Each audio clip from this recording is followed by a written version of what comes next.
Free audio post-production by alphonic.com.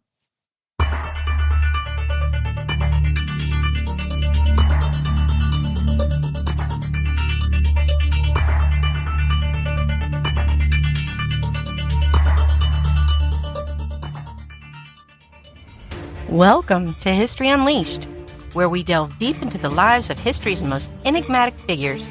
I'm your host, Leanne, and today we embark on an extensive journey through the life of one of the most notorious pirates to ever have sailed the seas, Edward Teach, better known as Blackbeard.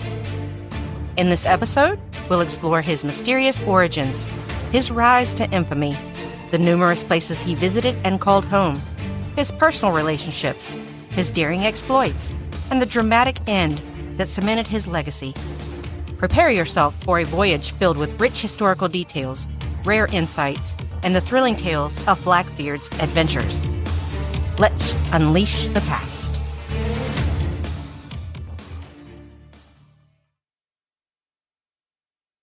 Segment 1. Early Life and Origins. Before the world knew him as Blackbeard, he was simply Edward Teach. Though his real name is debated, some called him Edward Thatch, others Edward Drummond, but history would remember only the name that brought terror to the seas. Born around 1680, most likely in Bristol, England, Teach entered a world dominated by the sea. Bristol was a thriving port, a gateway to the Americas, Africa, and the West Indies. The air smelled of salt and rum, and the docks bustled with sailors, traders, and privateers, returning with riches or tales of loss. His family was likely in the middle-class means, and unlike many pirates of his time, Edward could read and write fluently, a skill that would later help him navigate deals, threats, and pirate politics. As a teenager, he set sail on merchant ships, learning the harsh realities of life at sea. But it was during the War of the Spanish Succession, 1701 to 1714, that Edward truly became a sailor of war. He served aboard British privateer ships, essentially legalized pirates, sanctioned to attack Spanish and French vessels. It was on these ships that Edward learned the arts of naval combat, boarding maneuvers, and the ruthless efficiency of war at sea. But when the war ended, so did his commission, and like many privateers, he faced a choice: return to poverty or take what he wanted by force. Shiver me timbers. Segment 2. Joining the Pirates of Nassau. Edward found his way to New Providence, the capital of the pirate haven known as Nassau in the Bahamas. In the early 1700s, Nassau was a paradise for outlaws, the pirate republic, where the only law was the cutlass. It was here he met the man who would change his life, Captain Benjamin Hornigold. Hornigold was a veteran privateer turned pirate who now hunted Spanish gold with a fleet of his own. He saw something in Edward: raw talent, ruthless cunning, and a thirst for more than gold: power. Hornigold took Edward under his wing, and soon Edward was captaining his own sloop. He learned not just how to fight, but how to instill fear, the most powerful weapon a pirate could wield. Edward's first raids were swift and bloodless. He would fly the black flag, no quarter given. But it was his style that made him infamous. He began to cultivate an image: long, black beard braided with ribbons. And before battle, he would light slow-burning fuses under his hat, causing smoke to curl around his face like a demon risen from hell. Soon, sailors didn't just fear the flag, they feared the man behind it. His name was Edward Teach, but the world would come to know him as Blackbeard. Segment 3. The capture of the Queen Anne's Revenge. By 1717, Blackbeard was no longer a mere pirate. He was building an empire at sea. But he needed more than speed and fear. He needed firepower. Sailing near St. Vincent in the West Indies, Blackbeard struck gold. Not treasure, but something far more valuable: a French slave ship, La Concorde. The ship was massive. Originally built to transport enslaved people, it was designed for endurance and long voyages. Blackbeard seized the ship with barely a fight. He recognized its potential, ordered it stripped, and mounted 40 cannons along her sides. And he renamed her the Queen Anne's Revenge. a name that carried both a threat and a message, a nod to the fallen queen under whose name he had once fought. The Queen Anne's Revenge became a fortress on water, faster than most warships and twice as deadly. With her, he was no longer just a pirate, he was a naval power. Now with a fleet behind him, and the most feared ship in Americas, Blackbeard's reign of power was only the beginning. Segment 4. The Blockade of Charleston. Blackbeard's most infamous act of terror came not on the open seas, but on the doorstep of the American colonies. In May 1718, he sailed his fleet of 4 ships, led by the Queen Anne's Revenge, directly into the harbor of Charleston, South Carolina. No ship could enter, no ship could leave. Over the course of a week, Blackbeard captured 9 vessels. He held dozens of hostages, including some of Charleston's most prominent citizens. But his demand wasn't gold. It wasn't jewels. It was medicine. The Pirate King had a fleet, an empire, and untold riches, but his men were sick. Without the medicine, many would die from infection, scurvy, or wounds from their battles. The city's governor had no choice. The ransom was paid, a chest filled with medicine, and the hostages were released. Not a single shot was fired by the city's defenders. Charleston had surrendered to Blackbeard, without a fight. The blockade of Charleston wasn't just piracy. It was a demonstration of power, precision, and psychological warfare. It cemented his reputation. Blackbeard wasn't a pirate. He was a legend. Segment 5. Retirement and Return. Bath and Beaufort, North Carolina.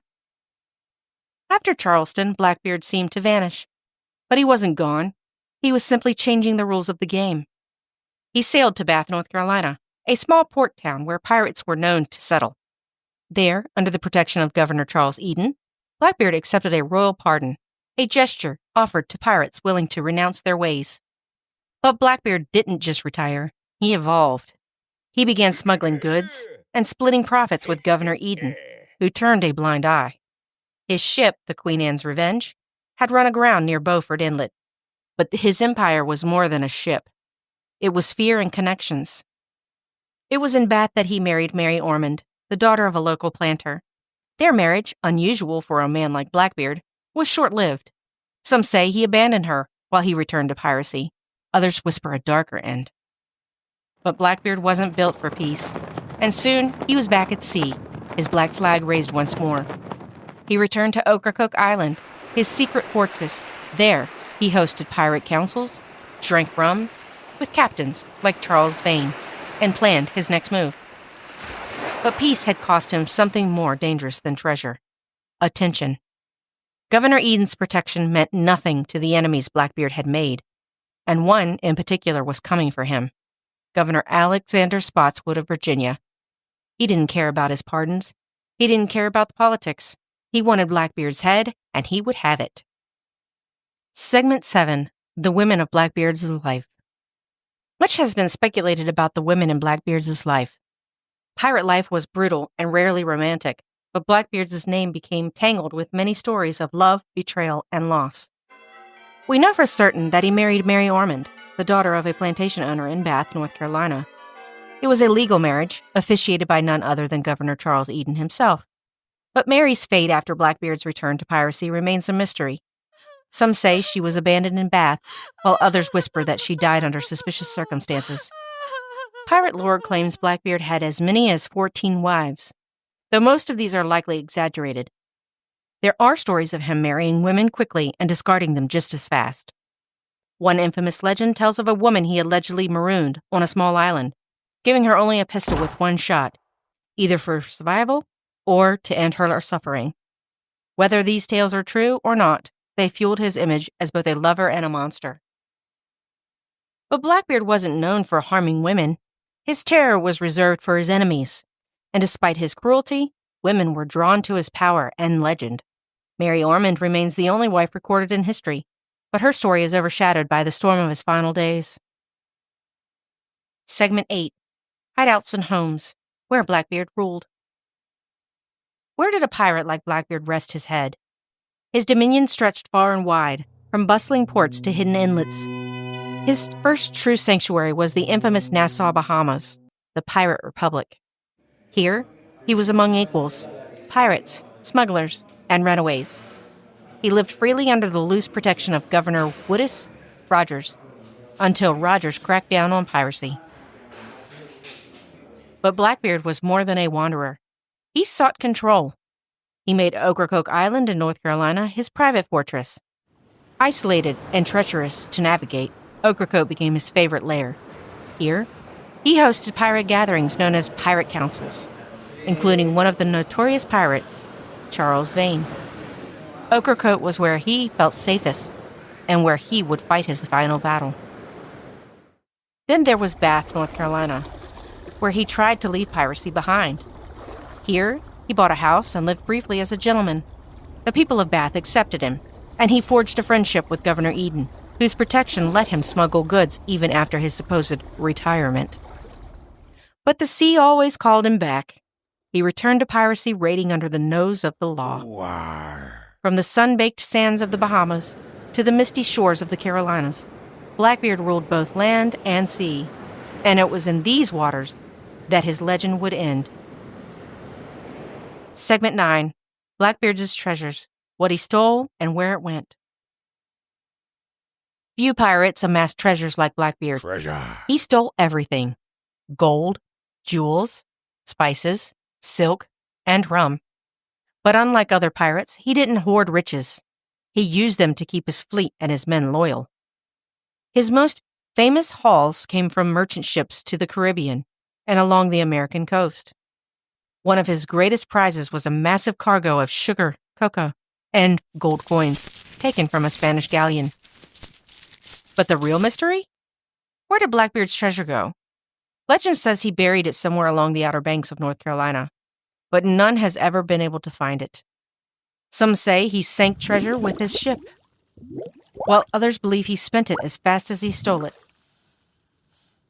The truth may be that his greatest treasure was his power, the loyalty of his crew, and the terror he inspired in his enemies. But that power was about to be tested and lost.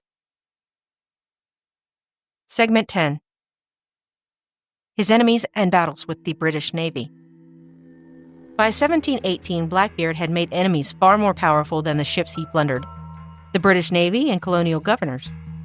His blockade of Charleston had infuriated merchants and officials alike, but it was his return to piracy after his pardon that sealed his fate. The greatest enemy of Blackbeard faced was Governor Alexander Spotswood of Virginia, a man who viewed pirates as a plague on commerce. Spotswood considered Blackbeard's operations in North Carolina under Governor Charles Eden's protection a direct threat. Another enemy was Lieutenant Robert Maynard, a Royal Navy officer tasked with hunting him down. Maynard would become the man who delivered the final blow. Blackbeard's tactics were legendary. He avoided pitched battles with the Navy, relied on speed, stealth, and the fear his name brought. But even he could not outrun a manhunt that stretched from the Carolinas to the Caribbean, and it was Governor Spotswood who would set the trap. Segment 11. The Betrayal and Governor Spotswood's Hunt. Governor Alexander Spotswood's campaign against Blackbeard was ruthless and illegal. He ordered a military expedition without North Carolina's permission, crossing colonial boundaries. To fund the mission, he bribed informants, some from Blackbeard's own crew. Spotswood's key weapon was Lieutenant Robert Maynard, a seasoned sailor chosen to lead two ships, the HMS Jane and the HMS Ranger. With orders to kill Blackbeard on sight, Maynard set sail for Blackbeard's last known hideout, Ocracoke Island. But there was betrayal even closer. Some say Blackbeard was tipped off that the law was closing in, yet he refused to flee. Was it arrogance? Or did he believe his legend made him untouchable? Either way, the hunt was over. The battle was about to begin. Segment 12. The final hours before the battle. November 21st, 1718, the night before the battle, Blackbeard was anchored at Ocracoke Inlet, sharing drinks with his men and fellow pirate Israel Hands. According to accounts, he toasted, "Damnation seize my soul if I give you quarter, or take any from you." Some say he was aware that death was coming. Others believe he planned to escape with the rising tide, but fate would not wait. At dawn, sails appeared on the horizon. Lieutenant Robert Maynard had arrived. The final chapter of Blackbeard's life had begun. Segment 13. The Death of Blackbeard, the Battle at Ocracoke. The Battle of Ocracoke Inlet was swift and brutal. Maynard's ships fired first, blasting the adventure with cannonballs. Blackbeard, outgunned but undeterred, crashed his ship into Maynard's sloop, boarding with pistols and cutlasses drawn. The fighting turned into chaos. Hand-to-hand combat on Maynard's deck. Blackbeard fought like a demon, pistols blazing and cutlasses swinging.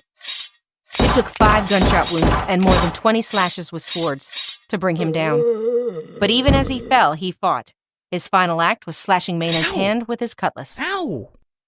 When the smoke cleared, Blackbeard was dead. Maynard, bloodied and battered, ordered his head cut off and hung it from the bowsprit. His body was thrown into the sea. Legend says it swam around the ship 3 times before sinking.